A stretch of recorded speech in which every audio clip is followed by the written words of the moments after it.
Hello and welcome to Back to the Drawing Board, an architecture podcast for students and professionals hosted by me, Phil Wamper-Smith, architect and director of Vitruvius Architecture and Design, and this is my co-host and intern, Theo. Hello.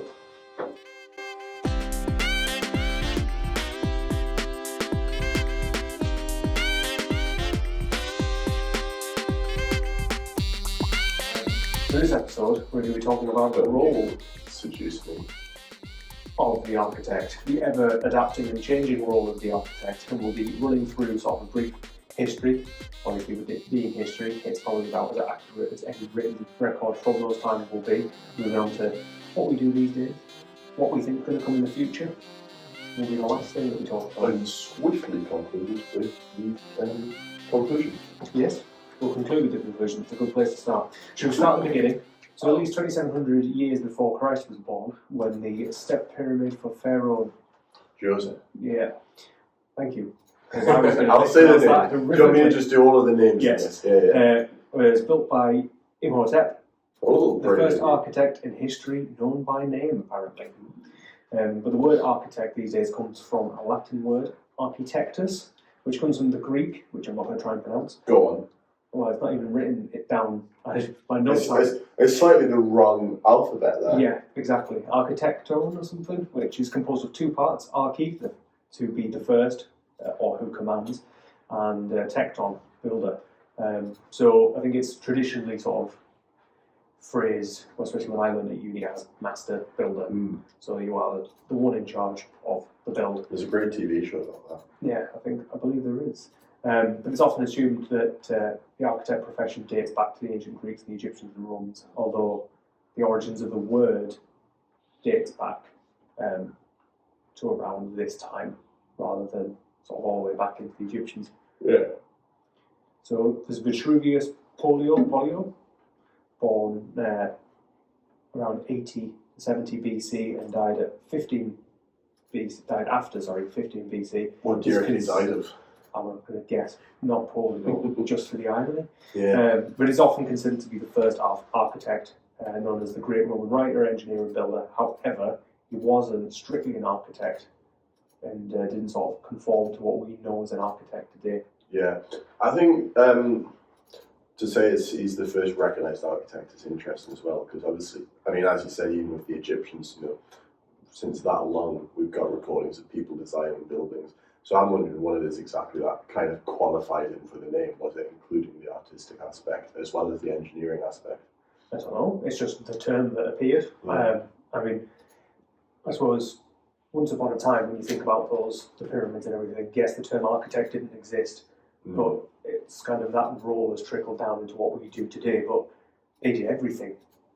They were probably involved. Maybe it's not involved in placing every stone, but they were telling where each stone would go, designing it down to like the basics. So when we move on to stuff like the engineering side of things, a bit further down the line, they were using those basic principles and those mechanisms. I think they're called simple mechanisms or something. They were using those, and that's what we today would probably refer to as engineering, rather than architecture. But back then, whilst they didn't refer to it as architecture, it's what turned into architecture further down the line. I wonder how broad their job was as well. If they were they were doing it. If they would count, if they were saying we need this many stones, or if they had back then the full quantities of it. Yeah, I mean, I know there are certain ones where that's true.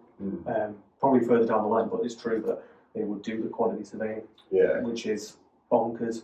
But to think of these days, I would never. If someone came to me saying, "Oh, can you pull me a bill of quantities or whatever?"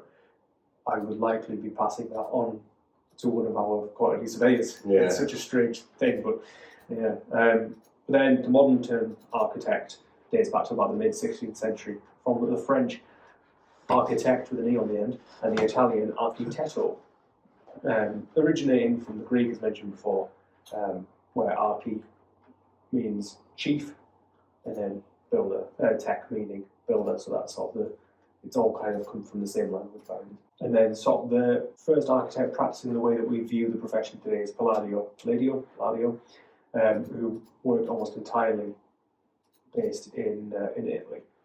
There's a lot of good ones in Italy. Yeah, there is. I think. But he's regarded as probably the greatest and most prominent architect of the 16th century. But he's known as kind of the first example because of his use of experimentation with materials and suiting individual client needs. Even then, he's still doing very, I suppose, he's still doing very typical, always Roman designs even at that point. Yeah, I mean, his place sort of... Obviously, 16th century is a fair bit after they fizzled out. It's impressive with the Roman Empire just how long that style carried on for. Yeah, for sure. I mean, it's... Even into Gothic, you can kind of call back. But I suppose you then look at that as there was a slow progression because information was slow. These days, you have a progression of styles because I can look at Pinterest or I can Google image a certain style and steal bits from that. But obviously, a lot of the stuff that they did was to do with the harmony of their culture and the time that it was built. But then these practices kind of varied enormously during the 16th century. But things like architects like Palladio and Alessi, large numbers of commissioned, larger numbers than their predecessors. But neither of them were also attached to kind of great courts, patrons, churches, anything like that. These were sort of individual people they were designing for, and they were also not obligated at this point to start supervising the overall construction, which often they did, apparently. But they didn't have to, and it seems to be less and less common at this time that that's part of it, like that kind of the role of builder, master builder, seems to have separated itself. I wonder as well when you hear about all of these old architects and they've always designed these great buildings, but I wonder if they actually had architects for like just everyday people's houses, or if people would have to learn and like you'd have just like a mason who would come in and just knew how to put up the walls of their house, and a joiner who just knew how. Obviously, maybe even they did it all. But maybe if you just had someone in your area who kind of knew how to construct houses, and would they draw up the plans, or would they go, no, it's a small job, it doesn't need them? Well, I know that when my parents had like their house in Franston, they've got they did some renovation extension work. Works completely different to how it does here, where they had like their mason. The mason came around, and the mason was who organised all these people and did all of these things. But I wonder if that's like a terminology thing. Is he not just a project manager, what we would call a project manager? So there's probably a lot of like linguistic barriers through all. But if he's the project manager as well as the mason, then he's multifaceted, which is basically what was going on back then. It was a multifaceted profession. You kind of did a bit of jack of all trades, master of absolutely nothing. Well, but then you think about it, you look at some of you look at the actual designs they come out with, and you think clearly they were a master of something as well. Well, I mean, we still can't work out how the Pantheon stands. Exactly. We'll give it that. But in terms of, obviously, with us being English, Henry VIII decided to declare himself the head of the church in 1534 and started destroying a lot of the architecture. So there was lots of land and money about. So the word architect first appeared in the Oxford English Dictionary in 1563. One of the first Englishmen to call himself an architect was John Shute in a publication in 1563. So his origins are unknown, but he seems to have trained as a painter and was sent to Italy by his employer, the Duke of Northumberland. Ooh, decent. Just next door. But his ideas and his writings influenced others at the time. So but he worked for a lot of sort of landowning politicians, civil servants, sort of the new rich type. So people weren't even trained as architects, which I find is the interesting thing. They train as an artist, and then for some reason learn about physics, and then from there realise they can work out how to build these structures up. Yeah, so a lot of it seems to be studying buildings that have been built or studying forms and stuff that have been built, but a lot of it's like an apprenticeship route situation. As my understanding anyway, looking at particularly like some of the older architects seem to have just learnt it from those above them and worked their way up an apprenticeship route rather than what we do now, which is obviously university. Send hundreds of people to one place. Yeah, exactly. But yeah, so it was, up until that point, the state and the churches had designed like their own buildings in-house. No individual designers were particularly known. I find that interesting. I was trying to remember, I couldn't remember the exact example, but I know we looked into certain monasteries where they would have one of their monks who would design it all because they knew how. And I wonder, did God teach them? Like, how did this person, how did they find out about, how did they go from being this religious person to learn architecture? Did they do it the other way around? It's probably more to do with having learnings on paper and stuff, like you would study the Bible and you would study the buildings. And then from there you'd go, okay, let's make this cathedral. Yeah, but at that point in sort of British history, we had a lot of wealthy landowners that Henry had created through this sort of dissolving the church thing. And so now there became this section in which people were looking to build their own monument as a house, as a building. Yeah. And so this kind of term of architect appears because this person is now overseeing the design of this sometimes ridiculously large property for these ridiculously wealthy people, which isn't too dissimilar to what we're at now. Yeah. In a way, obviously the less ridiculously wealthy people can afford an architect to design them an extension design of a house, but you also still get the likes of, I mean, there's that 12-bed mansion that I did, like, you know, there's still these huge people wanting to make a statement with these massive properties, and that's where they come in touch with the architect. But like I say, once upon a time, it was just to signify wealth and to signify power. I think that's really interesting. I guess that's going back to what I was saying before. Did people with smaller houses who couldn't really afford it just have someone who knew how to build houses? Or were there, even back then, architects who would organise it for smaller properties?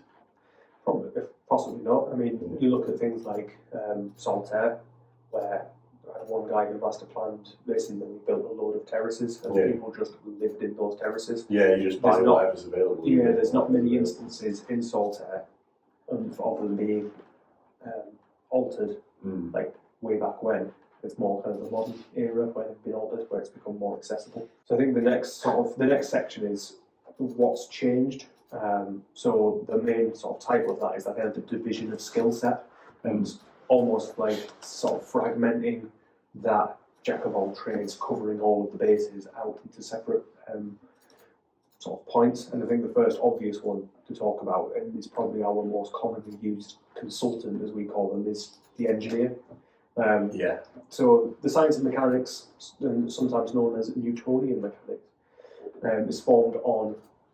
is what forms the sort of modern engineering. So engineer became a profession in the 18th century, and then sort of the term more narrowly applied to fields in which mathematics and science are applied to these ends. Similarly, in addition to military and civil engineering, fields then known as mechanic arts became incorporated into engineering. So these days, actually, we use them for, we need to make a hole in a wall, can you tell us how big this steel needs to be? We'll work with them on steel framing. It might not be steel, could be timber frame, could be CLT, could be glulam, could be 6 panels. So they sort of almost became, I think, perhaps because obviously way back when there was the architect who would design the whole structure. I was about to say, obviously structures were more simple and there was less engineering to understand. But then when you look at, you know, the Roman arches and their great viaducts, obviously they'd have an engineer work on that, but does the engineer also do the artistic side? Because they were all decorated. Well, because I think I'm sure I read something somewhere about the way that the arches are formed. And basically someone gone, right, okay, we know what the parabol is, and we know that's structurally sound. How far can we stretch that before it starts to crumble under its own weight? So there's a lot of like trial and error that sort of, I imagine, happened back then. But I think and a lot of this engineering stuff's come from that kind of the ambition of the design. Like you were saying, things were very simple back then, but now everyone wants a cantilever. Everyone wants 20 meters of glass here and there and wants to make minimal detailing and stuff, and the only way to get around that is with a really good engineer. And so as that started to happen, it's become more and more common. I mean, you couldn't have got away doing things like the Flatiron and the Empire State Building without that kind of, without those. But then if the engineer has the artistic sense as well, then would you actually have needed the architect, or could they have done the whole thing? Possibly. I want to say, obviously, as buildings get bigger, it becomes more and more to handle. But when you look at it, that's the thing, when you look at the scale of some of those ancient monuments and you think, how can you accredit that to one person? Yeah. Well, it's probably not, but... How many opioids were they consuming? But then I wonder if these people who did these massive monuments, this one architect, everyone goes, oh, he's the first architect, he's the most amazing architect. Did they actually have all of their apprentices? Yeah, did they have 101 apprentices? Are they basically the modern Norman Foster? Yeah. Possibly. Obviously, we can't tell, because from what we've been told, they've done it. Has anybody got a time machine I can borrow? Yeah. But it's one of those things where I think, like you say, what would an engineer want to do the full architectural design of a building? Probably not. Like these days. Not these days. Yeah. So it's a bit of an odd one, but it's almost like culturally the job has been separated as well as it getting to the scale where they have to be separated culturally. It's kind of got to the point where we kind of wouldn't expect to do it. Yeah. I'd like to be able to design the Eiffel Tower, but I wouldn't be expected to. I wouldn't go and learn how to do the engineering on that for that exact reason. Yeah, you would kind of. So then that's where like there seems to have become a bit of a disjoint where, and there's a lot of memes about it, where you have the architect design something, and then by the time the engineers have their input, the design completely changes. Yeah. So you can kind of see that sometimes where that's happening, and the two are kind of drifting apart, is because they're actually more and more problematic. So we work pretty closely with engineers at all stages, even at concept stage. If I think I'm doing something that's going to need a lot of attention, I'll start talking to the engineer up front. Yeah. But a few where I can call in favors and go, can you just do a sanity check over this to make sure that this looks remotely feasible? And it's one of them as well as we have to have an understanding of it, because obviously to the Most don't, but yes, you do. Yeah, well, we have to. Here we have an understanding of like how much of the roof do you span, how much of the ceiling do you span before you go, okay, we're going to have a steel in here, we're going to have to put some sort of structural support in. So we know before we even send it to them, we can kind of go, look, I think this is how where it's going to have to be. Yeah. And then most of the time they go, yeah, but maybe it needs to be a bit bigger, or maybe it doesn't need to be that big. And there's rules of thumb to work with that people need to sort of work on. So, like you say, spanning side to side, it's like 1 in 20. If it's cantilevered, it's 1/3 hanging, 2/3 supported at 1 to 10 or whatever. So there's a lot of like little bits like that help. But yeah, it's like you say, I think it's probably true, that last statement is probably true of a lot of these things where there are rules of thumbs, and you need to consider these things up front, even though you're palming them off to someone else further down the line. You need to kind of understand it, and the further apart these two get, the more complicated and the more problems we're going to encounter during the design process. Yeah. But engineering wasn't really the sort of the thing that we see it as today. Obviously, back in the pyramid time, they just knew triangles worked. So they kept making triangles. It's one of them, how do they know the triangle worked? But if you drop a pile of sand and then look at it in section, you've got a triangle. Yeah, that or the aliens did it. Yeah, obviously. No one ever. How could they point to the sky like that without the aliens? Exactly. No one ever creates the aliens to their hard work. But they just knew triangles worked, they knew arches worked. And if you look at it, it's a simple repeating pattern. And some of it might not be a repeating pattern, but it's the principles of those repeating patterns that they've taken and put into things. Yeah. You know, we start moving into post and lintel construction, pretty straightforward stuff. And it's then how far apart can we put those posts before that lintel collapses? How wide can we make that arch before it collapses? Yeah. How big can that triangle be? Inevitably, it can be absolutely massive. When you look at the pyramids, they're massive. Yeah. I kind of want to know at what point did this division happen? Because you look, and I know you're going to be sick of how many times you've heard me say this name in the past couple of days. I know I suck up to Gaudi a lot, but this was maybe 150 years ago when he was doing his stuff, 140 years ago when he kind of started getting big. Yeah. And he was kind of credited for doing it all. But his artistic side, when you look at these buildings, was so prominent.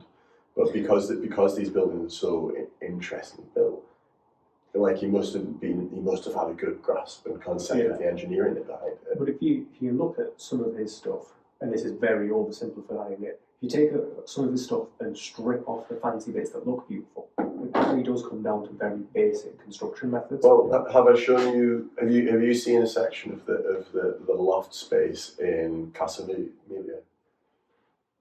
I probably have, but I can't bring it. It's got very impressive masonry arches holding it up. But it's arches. Yeah. It's the principles that we've been using for hundreds of years. Yeah. It's that, but he's taken it to a different scale, he's used different materials, probably experimented with obviously, various things. Yeah. And then he's put gargoyles on it because they're pretty. Yeah, on something like Casa Vicens, where it's like straight sides and then he kind of clads it kind of makes sense. Then you look at his stuff as he kind of develops, and it gets very curvy and very wavy. And you think, well, how is he knowing which? Like, he's got such a great concept of what materials to use, but at the same time, he's putting so much into the artistic side. It's like, how do you have time to do that. And it's because he's got like 10 famous projects, and although they're all famous, he's got 10. Yeah. You know? I mean, it's probably best not to look at these as, you know how when bacteria multiply and just go. Mm. Probably wouldn't look at it like that. It's not as if, in 1842, architects and engineers became separate. Yeah. I think it's probably one of those things that started a long time ago, and then slowly as it started to, like, more and more, it started to specialise in one area, and then the two have grown sort of further apart. I think that's how I look at it, and I think you'll probably find that, like us, we're kind of jack of all trades in here, but we all have special skill sets that we kind of specialise in within that. You probably find that that's how they worked back then, and you had someone that specialised out into that engineering and some that specialised into the design side of things. That's how I imagine it happened. Yeah, there was without that time machine. Yeah, I'll never know. One project I find really interesting is it's called Palazzo del Te, and it's this kind of mansion in Italy. It's single story, but it's designed by, I think it's called Giulio Romano, and he designed the entire building. And basically what it is, it's this giant shell, and then the whole thing has been like clad in plaster, which has been carefully carved to look like real. But he designed it so carefully. Every room has a mural in, and I think he painted 2 of these murals himself. And I think construction took 2 years, and then the rest of it it took another 6 years. Yeah, when the decoration takes that much longer. But then he was involved with everything. He designed everything. Obviously, you'd get artists and say, I want this kind of thing here, and they do that. But then where he did do his own, where he paints this one ceiling of the god coming down from the heavens, and you think, how has he done that and still had time for the rest of his career? Like, how do you involve yourself so much on site with it as well, and actually with the actual construction, not just at the design point, but in the construction phase, they were involved and they were hands-on. But if you're getting good money for it, it's not true. Like if you were paying me $5,000 a month to oversee the build, and I was also like, I mean, there were some projects. I'd probably paint a wall here and there. Yeah, I don't mind getting a roller out. But if we have a few projects out here where people have come to us and said, "Oh, can you manage it on site? Can you just make sure that these things are built as you want them?" And we have a lot of conversations with contractors. If it's not detailed out, or if there's something they hit on site, we can pivot, we can change, we can design it back in without having to kind of remove or reduce that quality of the end product. I know with that mansion you did, you had to do a plan of like every tile in this one space, and they didn't even take it in yet. But it's one of them. Obviously, you got very hands-on with that bit of the design. Yeah, but then now imagine if you then had to go and lay the tiles or something. You know, if they paid you to do that as well, would you ever say yes to it? Would you learn that skill? If I had the skill set for it, I would. For example, at one of the other jobs, I put the steels in with the builder. It's been a few jobs where I've put the steels in with the builder. Yeah, well, that's because they've seen you're strong. Well, I suppose that's exactly the point. You've got the skill set. I've got the skill set for it. I can do it. I've helped with demolition. I've dug up gardens. I've done all bits like that. That doesn't bother me. I've helped to. You say helped with demolition, but we know you closed the door too hard. Slams it and shatters. You go, oh, well, thank God that was on the demolition plan. It is now. You just designed it. Just on the iPad. Quick. So I'm going to open this space up. There are other things I've done, like I've helped people put together timber frames and stuff. Stuff like that, I'm fine with. I have done paint and decorating for clients before, just because I've been there. Shits and gigs. I had the time. But that kind of, I suppose, leads us on to the next profession that's kind of separated out, which is interior design, which kind of popped up in the end of the 19th century, which seems to, from the quick research I had, just seems to be people who have run out of their own house to do interior design on and decided to do interiorly design other people's houses. A bit of interior design. Yeah, well, that's the next one. That's the next one. But yeah, so the interior design obviously is mostly things like your furnishings, your colour palettes, materials, all that kind of stuff, which definitely was something the architects were doing back in the day, because it was all considered at that point. Like we do it here, we'll tell clients, oh, this is where we'd put this, but that's what I find interesting. I think I mentioned that somewhere on here, but I think, because obviously back then you look at it and it's like, right, okay, so I think that was kind of like our point of, you look at his interiors and it's his design fully in the interior, and then you look at, like, we will propose working interior designs, but it's kind of like, we never well, for a lot of the time, we don't expect them to do it. It's more proof of concept that their interior could work, that we're designing a functional space. Yeah. And we'll never go, okay, we expect you to have this set of shelves here. I'd like to get into that. There's a few that we have, and the main thing is, obviously, like you say, we do it as proof of concept. This is what the after space is. So when we do the headset VR things, people can kind of see, that's the size of the kitchen, that's the hob, that's the window. They can feel all of this stuff when they see it. But, I mean, we send jobs out to kitchen designers and they'll send us back, like, oh, all we've had to do really is spec the colour and the actual products themselves. You've done the layout, you've nailed where these bits are going to go. We've had a few occasions, I'm going to say, and I'm not going to mention who it is, that gives us these types of situations that we find ourselves in, where I've had full height windows in an extension, and I've had it out. The kitchen was at the other side, like, so if you imagine a sort of an L shape, we had the kitchen at one end, closest to where it was originally, because the drainage was so sort of the tolerances were so tight, we couldn't afford to move the kitchen too far, because then you'd have a sink here and a kitchen at the other end. So we kept the kitchen nigh on where it was, made it bigger, gave them an island, sort of reconfigured how it all worked, walk-in pantries, hidden, this, that, and the other, the lot, right? But there was a series of these, at the far end of the extension, a series of these full-height sort of slotted windows. And so this kitchen design came back to me, and the client said, can you take a look at this, just to make sure that you're happy with it? One, the kitchen was at the other end, where the drainage wouldn't work unless you took it all above ground. Two, there was a hob in front of a window. Three, it was a full height window, so you would see the back of the unit if you were walking out the outside of the house. Now bear in mind the kitchen design's going on as the build is progressing, so they'd come out and measured once first fix had been in, so all the electric, as so first fix was going in. So the walls were all up, the windows were all in. So they'd seen it, and even then still designed it. Yeah. Jeez. It was bonkers, so they needed it finished for the first fix electric. So that was interesting, but that's just kitchen design, but then interior designers do a lot more than just kitchens. I don't want to shoehorn anyone in. Are they one of them groups that you will refuse to work with if someone suggests it? I would not refuse to work with them. I always do. You give a very big pre-warning? Yeah, essentially. I mean, I've had that experience. There's a couple of jobs we've done where they've been involved, and even the builders said, actually, we're not willing to fit this particular kitchen now because I know who you're going through. It's going to be a nightmare. So ask them to fit it. We'll remove the fitting cost from our. We'll fix it afterwards. Well, they've just said we'll remove the fitting cost from our bill because we don't want to have our name put to that. But then that's not to be confused with interior architecture. Yeah. So that's interior design versus interior. Yeah. So interior design is more the furnishing, fittings, and all that other stuff.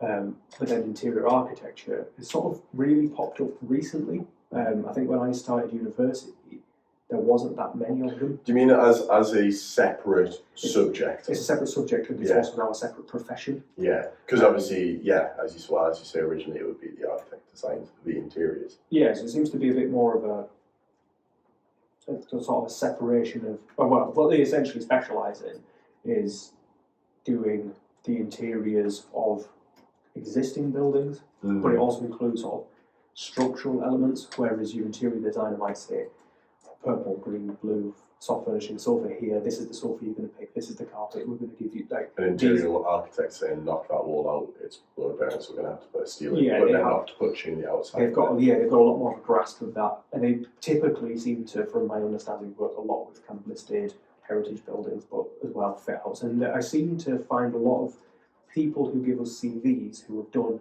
interior architecture are leaning more towards kind of your bars, your restaurants, your cafes, library, like fitting out buildings into separate and new purposes, which is an interesting subject, but again, that feels like another subdivision of what we already do, because it's something that we do already do. Yeah.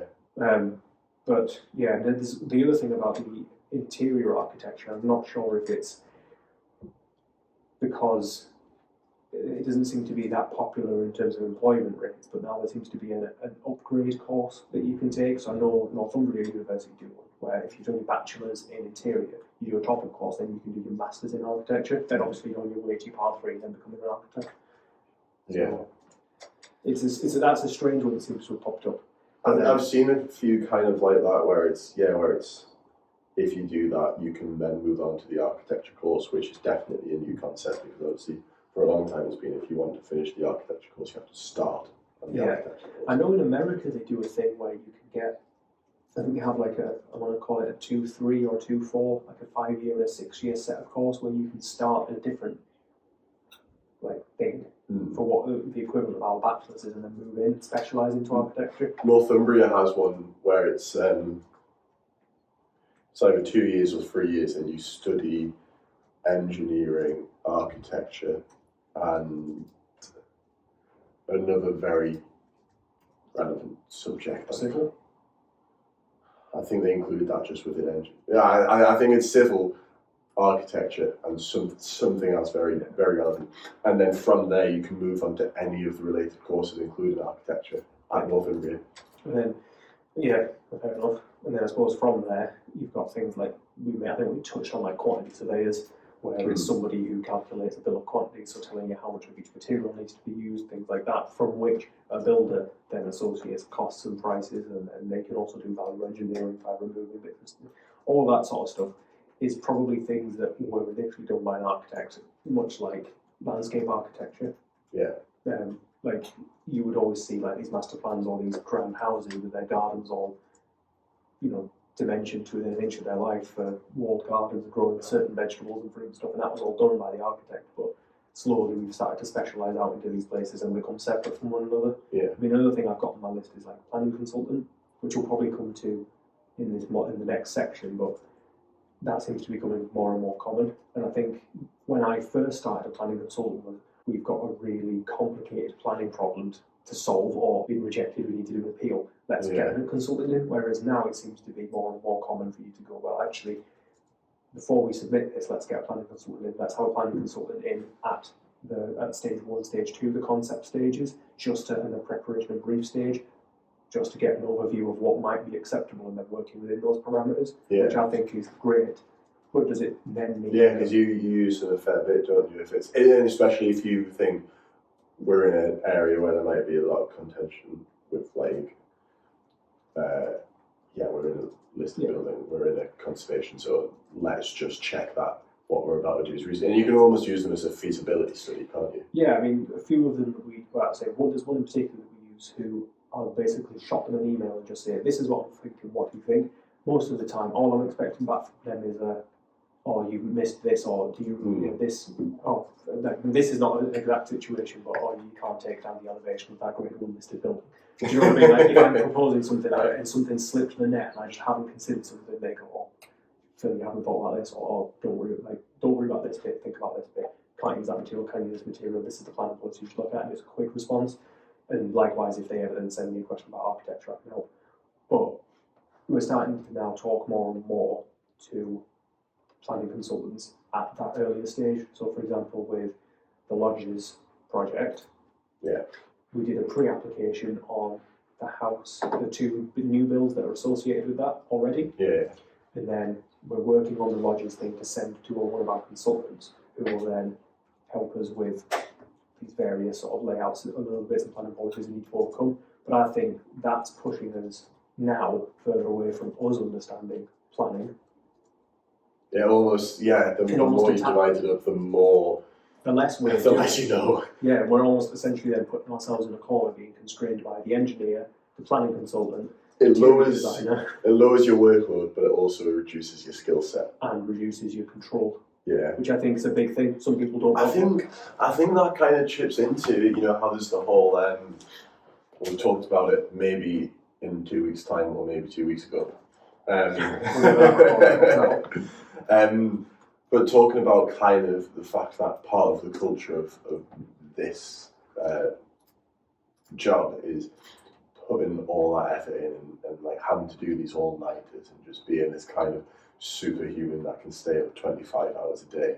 Yeah. And it's kind of, as you separate it out, you kind of think, well, that's good because it means I can actually put less pressure on myself, but it also kind of takes away from that superhuman kind of vision of it, I guess, of that like you become less important through the design station. What if eventually you just become kind of the person who designs the structure of it, and then the engineer is just the person who like verifies the possibility of the structure, and then the interior designer just becomes the person who decorates the inside that this architect has created for them, and the kitchen designer just puts the shelves in. Yeah. And it's kind of actually, the more you take out of it, the less useful every person becomes. Does that lead us on to then the modern day practice and the present day challenges? So the big thing is that currently everything feels political. It's all greenwashing equal buildings and it's all to make it, it's just stuck in a big pile of bleep to make everyone higher up feel happy about what you're doing. It's kind of a lot of people try and just fit in. You see, a lot of the old designs where it's progressive is someone actually actively trying to rebel against like the standard of design. I like brutalism, it's a problem. Oh, back then it was fun, but the problem is it looks nice for about a year. Yeah. And then it looks horrid again. But like, no, even like the kind of Renaissance period when they went into like mannerism and it was like a lot more drawing dicks on the ceiling. Yeah. And it suddenly becomes a lot more sexual than it does like intense like design work. It's like the way they do it. So and it's a lot of that, and when it becomes so, as you say, political, of like everyone's trying to like fit in and please the higher ups, you kind of think, well, you lose that chance for development. You get a lot of constraints that you then kind of, it almost gets designed for you. Yeah. Planning constraints, and then you're kind of stuck in a rut. I mean, it's the same problem we've got with my house, is that, no, you can't use this because X, Y, and Z, but actually... So when they limit you so much... we're potentially limited to, or you can only put white render on it because that's what the rest of the building has. But there are many instances where you can have... I mean, 2 years ago, a house won the House of the Year, or was it? Yeah, I think it was the House of the Year prize, where it was this listed building, which was like this grand stone built thing, and in the background it had this black clad, very modern, and well, that's great when the planner's like, yes, it needs to be separate. Yeah. But what would really be great is if they went, yes, it's safe, it meets all the technical standards, make it look good, just make it look nice. But there are certain considerations that I totally appreciate from that, like conservation side of things. I do get that. Conserving the context. There's other things, parts of that as well that I totally appreciate, but when there's argument and justification that now just gets ignored because they decide that they want to ignore it. And sometimes it just depends on what planner you get. Anyway, I think that's a different episode we could go into. What plans work? How many times are we going to mention this before we do it? It's on the list. It's probably about 3 weeks ago. No, we haven't recorded that one yet. Well, that's what I mean. But I feel like a lot of the architects that I've worked for seem to do less and less full scope things. They tend to do like the concepts and then get it ready for planning, but then pass that on to either the client to do the applications and deal with it, or onto a consultant, a planning consultant, to deal with the application and to be the client's agent, as we call it. Yeah. So that process seems to have just become kind of separated out, and then they've started to... It's like with the amount of work that certainly you have to do that isn't anything to do with designing.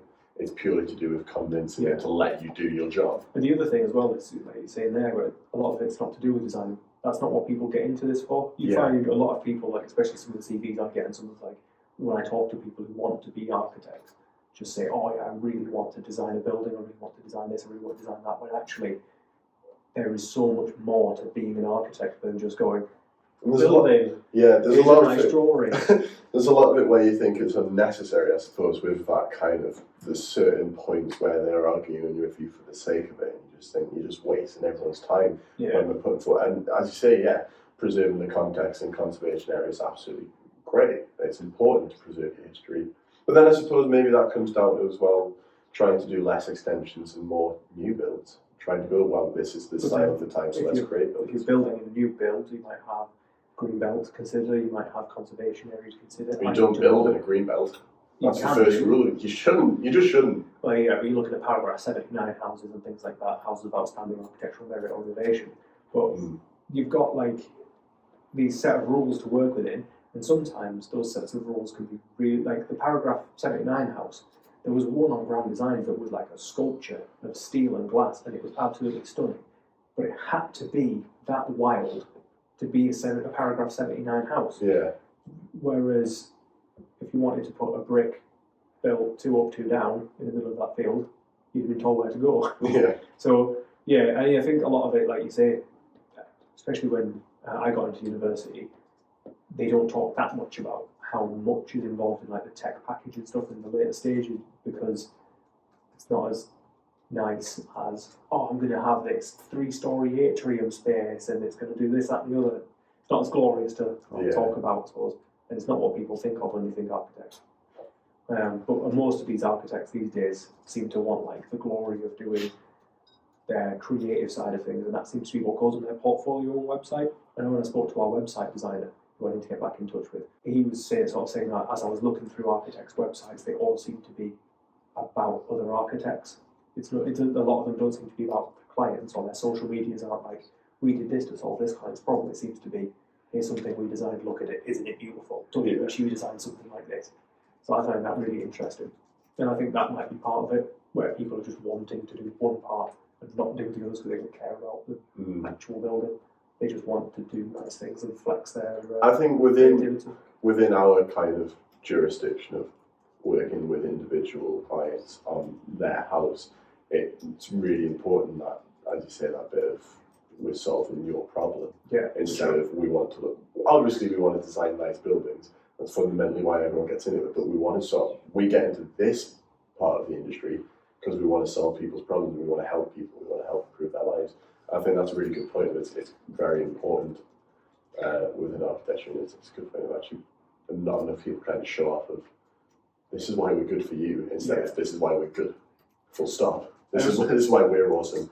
This is why we'll help you. I also wonder if there's like a bit of a north-south divide on that. Yeah. Because I know a lot of my friends who work down south, the client doesn't necessarily care too much about solving problems. They want a monument to their ego. Yeah. And so they do all of these grand gestural designs because there's the money like for a greenhouse. Yeah.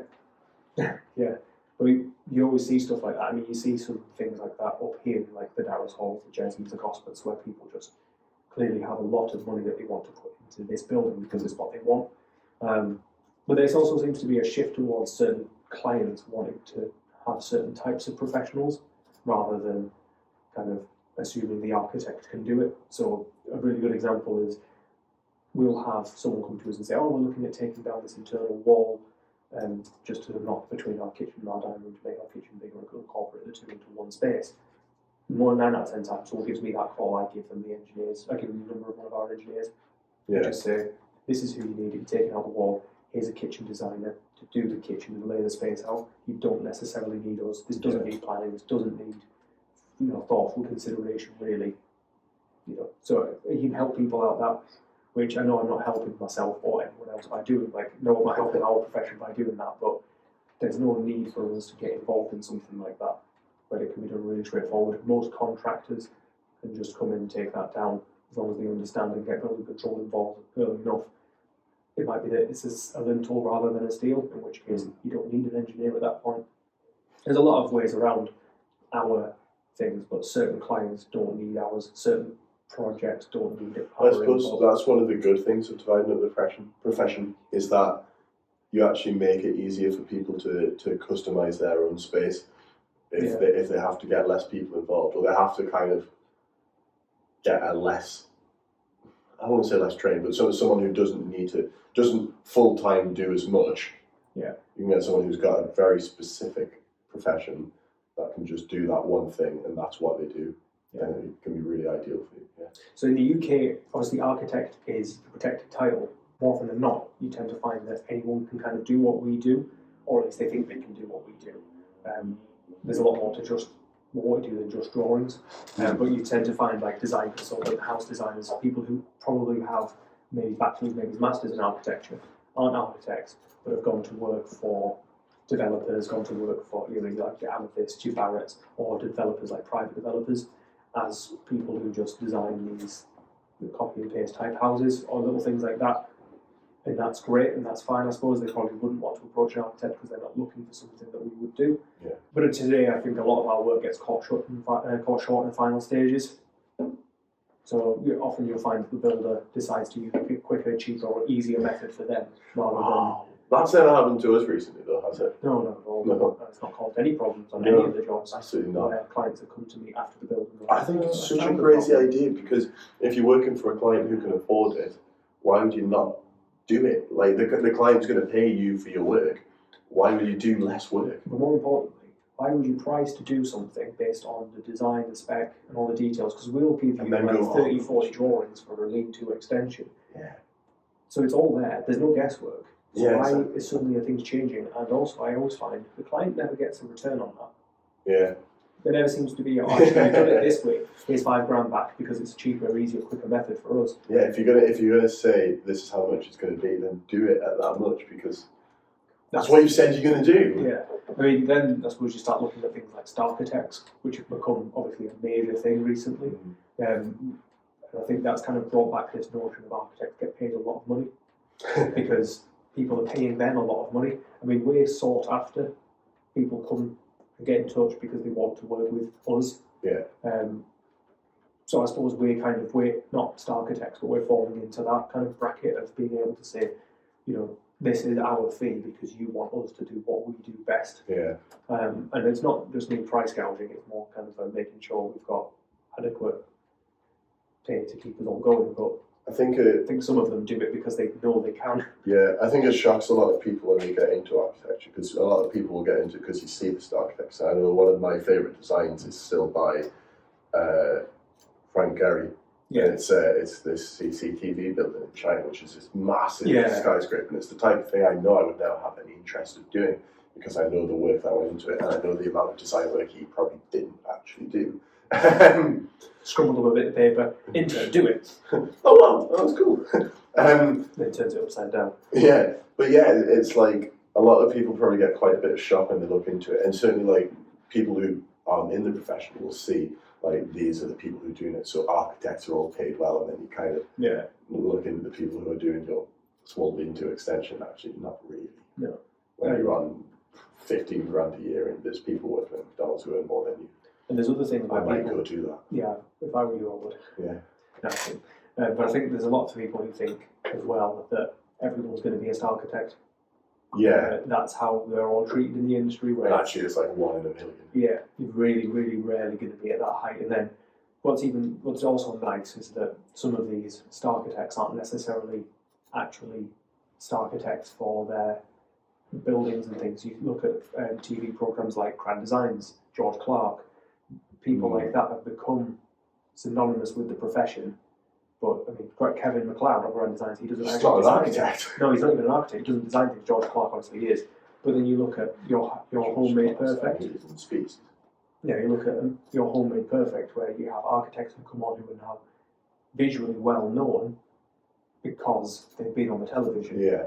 So they're kind of star architects to everyone in a way, but they might actually be more normal types like you and I rather than your Frank Gehry's, your Lord Norman Fosters. Yeah.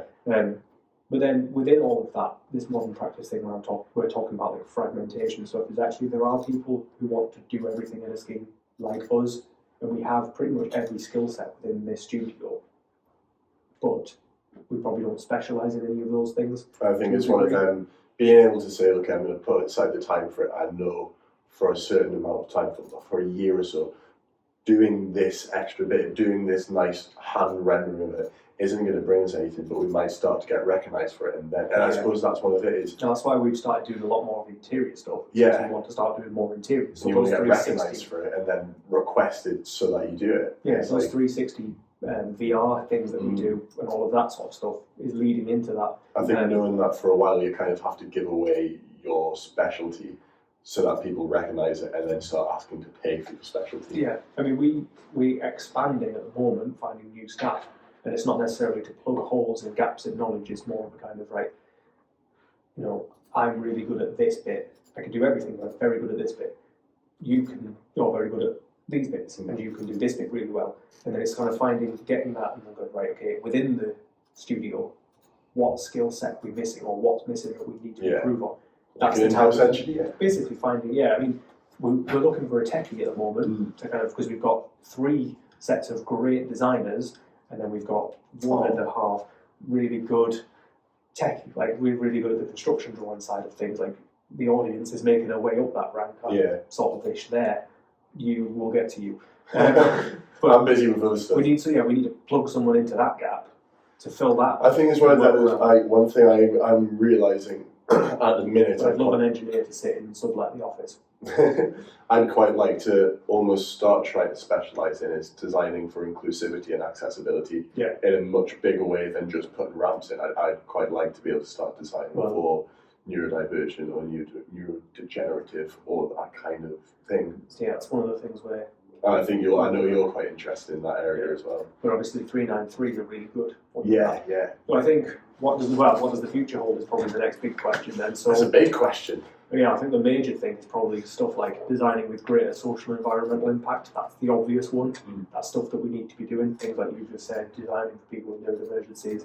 I know we mentioned greenwashing before, but actually we do need to be reducing carbon. There's obviously the 2030 goals and all of those things. So I think they're going to become more prominent, and that's going to push people into directions, and that's probably going to start to bring in things like retrofit assessors and carbon assessors that we've got as contacts, where you say, right, this is the design, can you help us, or can you monitor, can you do the overall maths that says this is how much, if we're going to achieve net carbon on this project, can you make sure we do? And retrofit assessor, it's how is this building, help us make it less good. Like when we did Jesmond, we had a retrofit assessor. When we did 205, we had a retrofit assessor come in, assess if there was insulation in the cavity, what those cavities were, is there anything under the floor, how can we improve the roof. And they gave us those kind of tips in an intrusive method, a scientifically backed method, that we could then go, right, this is what we've got to work with, this is how we do it, this is what that means.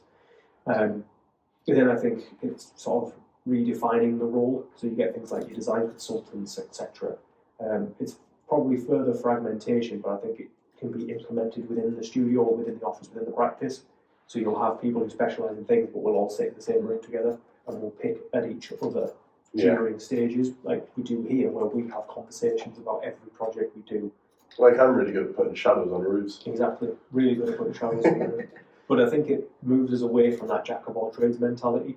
Yeah, if you've got a studio of people with different specialities, then you can all specialise, and then I can take advantage of yours. And it's literally, if collectively the studio is a jack of all trades, but every individual is that master of one. And as long as you've got these really impressive products, and as long as you've got a basic knowledge, and then you confirm that with the specialist, and that leads us on to, I think there's going to be more collaboration, or at least there should be, both with other professionals, people within the studios, but then maybe people outside of our profession, photographers, sculptors. You know, we talk about the Harper building in Iceland. I like the idea of we worked with an artist for that facade, which was like, it's incredible, and it's that culmination of the two that makes it an amazing space. I like the idea of having like an in-house engineer. The idea of me just being able to draw a shape on a whiteboard in front of flash it in front of their eyes while they work, and they can just go nope, and I go okay, good.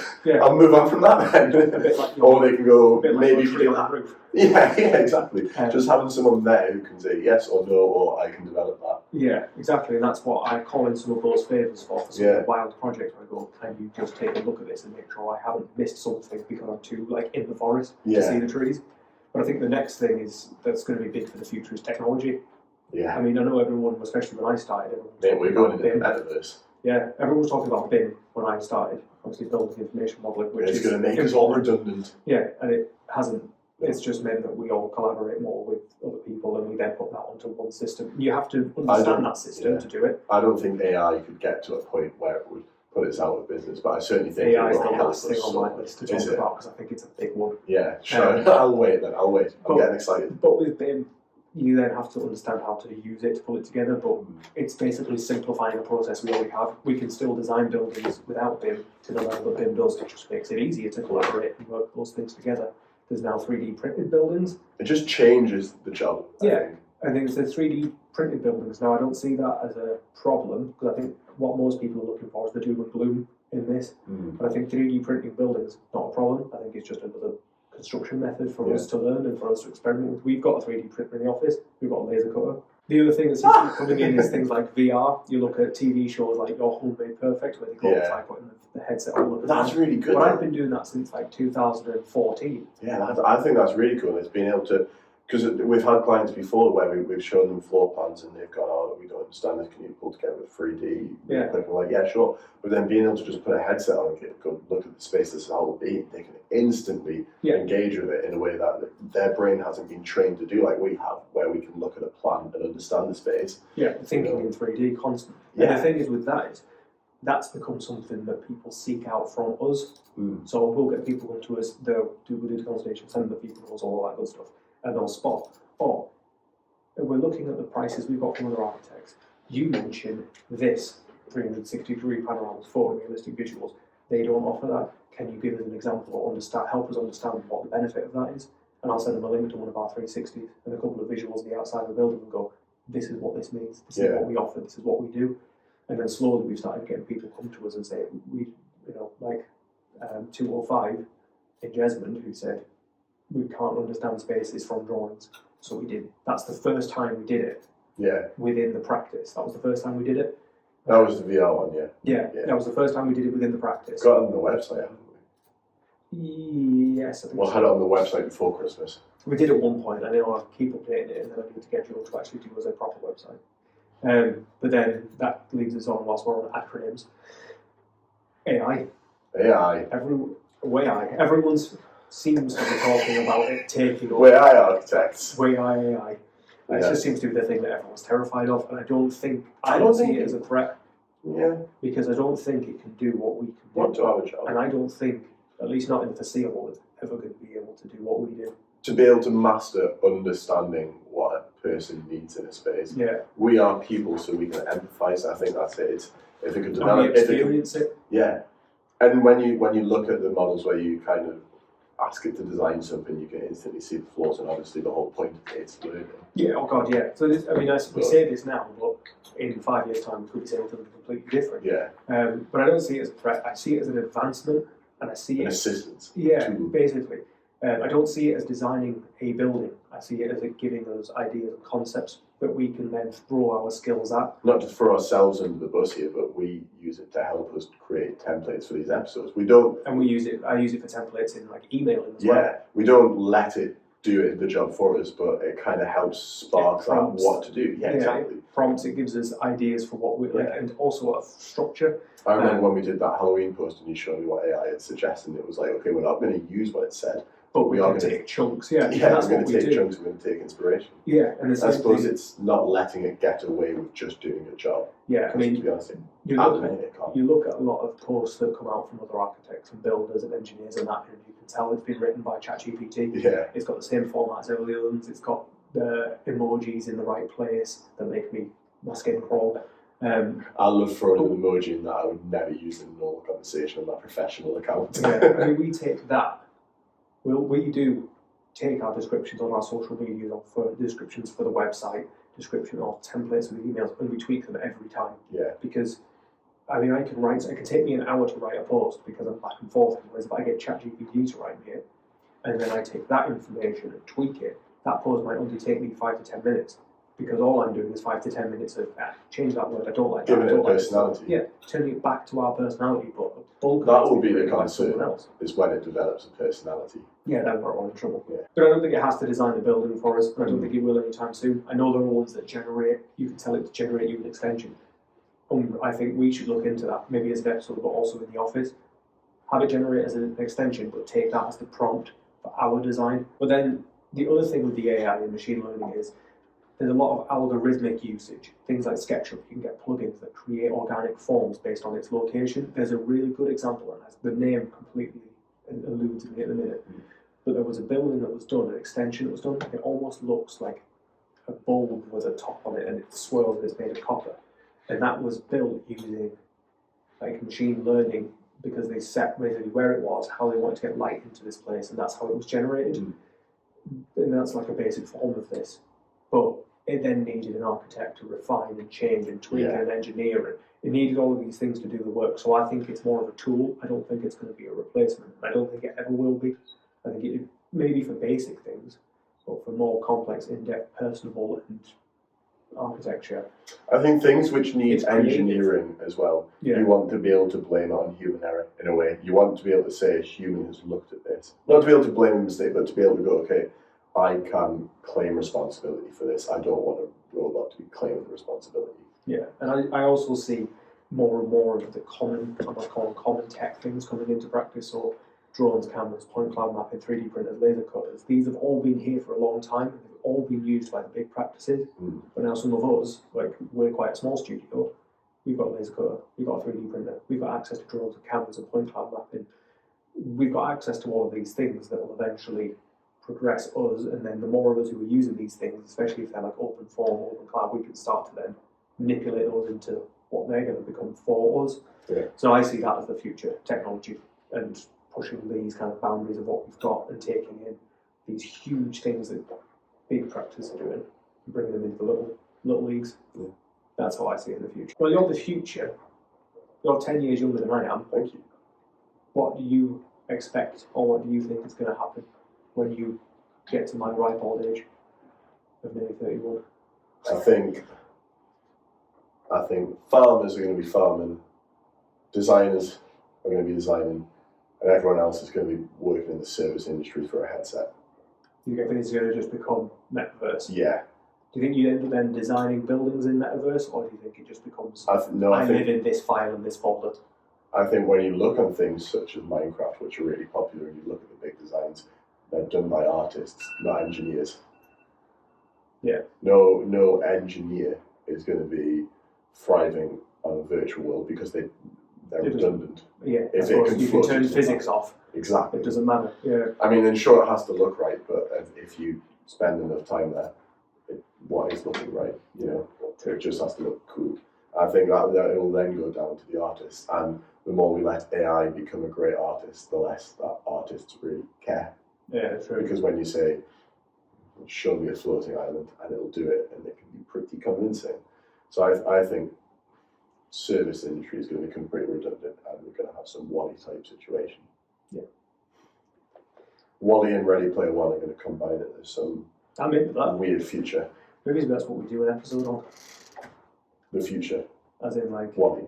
Architects in gaming. Yeah. Or like. Well, yeah, because obviously, I think that's a really cool industry. For a while, I was thinking I'd quite like to go into it because you can do anything as long as it looks right.